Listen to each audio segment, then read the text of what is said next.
کچھ دل ایسے ہوتے ہیں جو بظاہر بہت کمزور دکھائی دیتے ہیں، مگر انہی کے اندر ایک ایسی روشنی چھپی ہوتی ہے جو اندھیروں کو بھی راستہ دکھا دیتی ہے۔ یہ کہانی ہے مہر النساء کی، ایک ایسی لڑکی کی جو خوف کے سائے میں جیتی ہے، ہر آواز سے گھبرا جاتی ہے اور ہر اندھیرے کو اپنا دشمن سمجھتی ہے، مگر وہ نہیں جانتی کہ اسی ڈر کے اندر اس کی زندگی کا سب سے بڑا راز چھپا ہوا ہے۔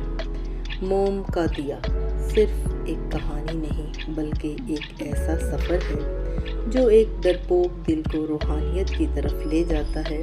یہ سفر ہنسی بھی رکھتا ہے، آنسو بھی، اور ایسے راز بھی جو انسان کو خود سے ملا دیتے ہیں۔ ایک درویش کی آمد، ایک اندیکھا پیغام، اور ایک دل جو ٹوٹ کر بھی روشن ہونا سیکھ لیتا ہے۔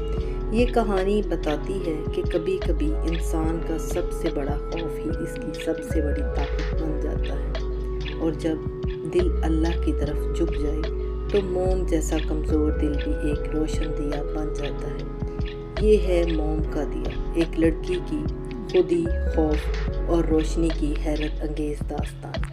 اگر آپ یہ ناول سننا چاہتے ہیں تو ہمارے چینل ہانیہ ناولز 777 پر کو لائک کریں، سبسکرائب کریں اور بیل آئیکن کو بھی دبائیں تاکہ ہماری ہر آنے والی ویڈیو کا نوٹیفیکیشن آپ کو ملے۔